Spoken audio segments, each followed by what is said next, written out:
Aujourd'hui, dimanche 4 mars 2018, troisième dimanche du temps du carême, année B. Le thème d'aujourd'hui, la colère de Jésus ou la passion pour le bien. L'Église catholique nous présente comme texte à la première lecture Exode 20, 1 à 17, où Dieu donne les 10 commandements, les 10 mots à Moïse. Le psaume 18, Saint Paul écrivant aux Corinthiens au chapitre 1, verset 22 et suivant.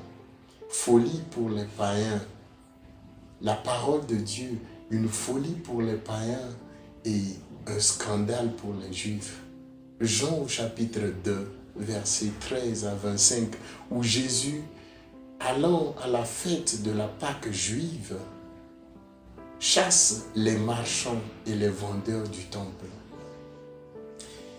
Une blessure que l'on cache continuellement ne guérit pas, dit un proverbe agné de la Côte d'Ivoire.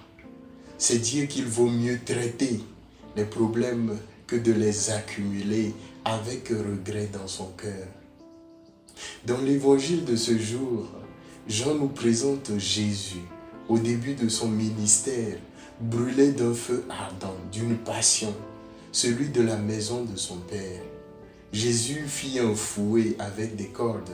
Il chassa les marchands de bœufs, de brebis, de colombes du temple, renversa leur comptoir.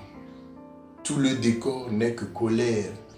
Jésus n'était ni un lévite, ni un grand prêtre du temple, mais son zèle et sa colère démontrent qu'il est un prophète. Démontre aussi non seulement que les marchands ont exagéré en occupant un espace qui n'est pas destiné, qui ne leur est pas destiné dans le temple, mais aussi en empêchant les gens de faire leur sacrifice. Mieux vaut une amère vérité qu'un doux mensonge. Nous comprenons bien en ce sens le dicton populaire qui dit « qui aime bien châtie bien ».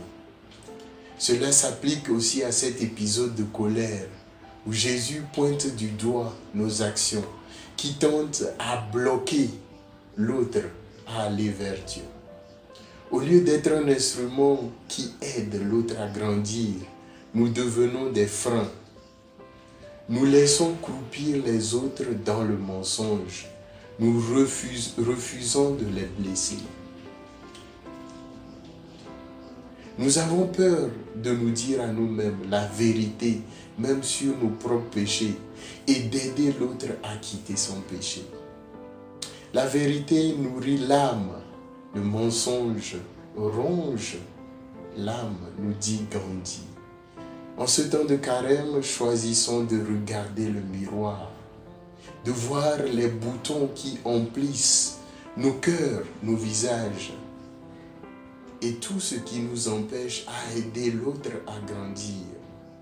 Cessons de remettre à demain ce que l'on peut changer aujourd'hui. Car pour chacune des bonnes raisons de mentir, il y a une meilleure raison de dire la vérité. Merci et bon dimanche à vous tous.